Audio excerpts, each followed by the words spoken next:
Salut les loulous, ici le Grand Shigure pour une nouvelle vidéo sur un animé traitant de super-héros. Nous allons parler de Tiger and Bunny.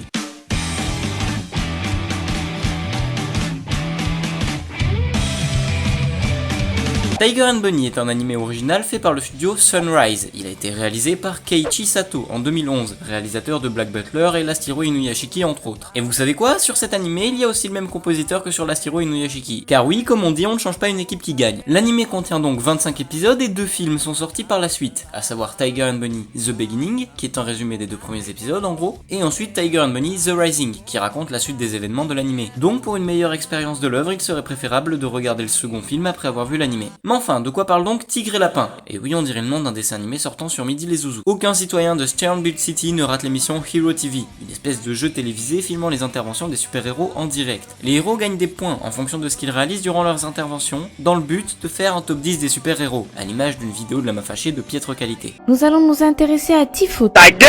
Les héros sont donc devenus des figures de proue de l'économie. En effet, quelle marque ne paierait pas pour sponsoriser le numéro 1 des super-héros pour se faire de la pub? Et ça donne lieu à des connards sponsors par Bandai et des putes sponsors par Pepsi, et me demandez même pas pourquoi. Tout ça pour dire que la fonction d'un super-héros a donc énormément changé, car ils ne sont maintenant plus que des pubs ambulantes qui ne se battent non pas pour sauver des vies, mais surtout amasser des points dans le but de faire top 1. Et cette situation ne plaît pas trop au personnage principal, un héros en déclin dénommé Kotetsu Kaburagi, ou de son nom de scène, Wild Tiger. Pour lui, exercer le métier de super-héros, c'est pour la passion. Enfin, ça se voit qu'il est jamais allé sur YouTube. Non mais on en parle, le CFDP, qui font aucune putain de recherche dans leurs vidéos et qui ont des millions d'abonnés, alors que moi je rame à 70 abonnés. Abonnez-vous, bande de sourasses, un peu, non? Mais enfin, vu que Wild Tiger est en déclin, on le mettra en binôme avec un nouveau héros super populaire. Il s'appelle Barnaby Brooks Jr. et prendra rapidement le dessus dans le top des super-héros. Néanmoins, lui et Kotetsu n'ont pas du tout le même avis sur la profession de super-héros. Et là où Kotetsu a juste envie d'être un peu apprécié par les gens, mais surtout par sa famille, Barnaby ne cherche qu'à venger ses parents tués par un méchant mystérieux dont il ne se souvient plus quand il était petit. Leurs relations ainsi que leur travail vont tous deux se complexifier à cause de ça, et on les verra donc évoluer dans l'animé jusqu'à ce qu'ils puissent se comprendre et devenir enfin un vrai binôme. Voilà pour le synopsis, mais en quoi cet animé mérite-t-il que je vous le présente? Premièrement, je trouve que cet animé est un très bon hommage à la culture des super-héros, car il nous fait nous poser quelques questions sur la place des super-héros et leur exploitation au sein de cet univers. Je trouve déjà cet aspect assez original, d'autant plus qu'il y a très peu d'animés se centrant sur les super-héros, et honnêtement j'en ai vu beaucoup des animés, et les seuls autres que Tiger and Bunny que je connais ce sont My Hero Academia et One Punch Man. 2 grandes œuvres, je le précise. Donc rien que pour ça, c'est assez original. D'autant plus qu'il n'y a pas que ce type de réflexion. Il y en a aussi des plus basiques sur la vengeance ou même sur la justice à l'image de Death Note, avec un antagoniste ne butant que des criminels. En bref, il y a beaucoup de choses intéressantes amenant à la réflexion, et pour un animé dont on entend si peu parler, j'imagine que c'est un très bon point. Aussi, l'animé peut sembler très shonen au premier abord, avec notamment la rivalité entre Tiger et Barnaby, mais ça passera très vite sur un seinen assez sombre dans certains moments, notamment avec certains complots et une organisation de méchants appelée Ouroboros, qui, sans surprise, a un lien avec l'assassinat des parents de Barnaby. De plus, la colorimétrie de l'animé est assez pétante, avec des couleurs assez vivaces et même des contours rouge-bordeaux. Je trouve ça assez sympa, d'autant plus que ça contraste avec l'ambiance qui peut être vachement pesante à certains moments. En autre point positif, il y a le personnage de Kotetsu, qui est comme dit précédemment, un héros en déclin. Il est autant intéressant dans sa relation avec Barnaby, qu'il surnommera d'ailleurs amicalement Bunny, que dans sa relation avec sa famille, ou même dans sa relation avec lui-même. C'est un personnage très appréciable à suivre tout du long et à comprendre, puisqu'il est un peu en marge de cet univers, et je trouve ça fort intéressant. À part ça, s'il y a un défaut que je pourrais donner à cette œuvre, c'est qu'il y a tellement de thématiques différentes et intéressantes que les 3/4 sont survolés pour laisser plus de place à l'intrigue principale. Par exemple, les héros secondaires n'ont qu'une place minime au sein de l'animé. Ils ont chacun un épisode dédié à leur histoire, sauf que je ne sais pas pourquoi, mais j'ai vraiment l'impression qu'ils sont sous-exploités. On les voit quoi, 1 ou 2 fois tout cassé en figuration et basta. Je trouve ça dommage. D'autant plus que l'univers est très riche, notamment avec l'arrivée récente des Next, et on se demande tous comment la population a réagi à tout ça. Mais on ne met pas ça au centre de l'intrigue, et on n'en parle que pendant 1 ou 2 épisodes. Il y a aussi d'autres thématiques un peu plus lourdes, telles que des ségrégations anti-Next, ou même un personnage faisant partie de la communauté LGBT, cherchant à la fois à s'accepter lui-même et à ce que les autres l'acceptent tel qu'il est. Et je tiens à rappeler que c'est sorti en 2011, ça a le mérite de se souligner, car c'est assez couillu pour l'époque. Bref, je trouve ce sous-exploitement assez dommage, surtout qu'en 25 épisodes, ça aurait largement pu apporter plus de profondeur à l'histoire. J'ai l'impression aussi que cet animé ne se veut pas non plus trop prise de tête. On mélange le slice of life et les interventions de héros, de manière à ce qu'on soit simplement posé devant cet animé sans trop réfléchir, avec une petite morale en fin d'épisode.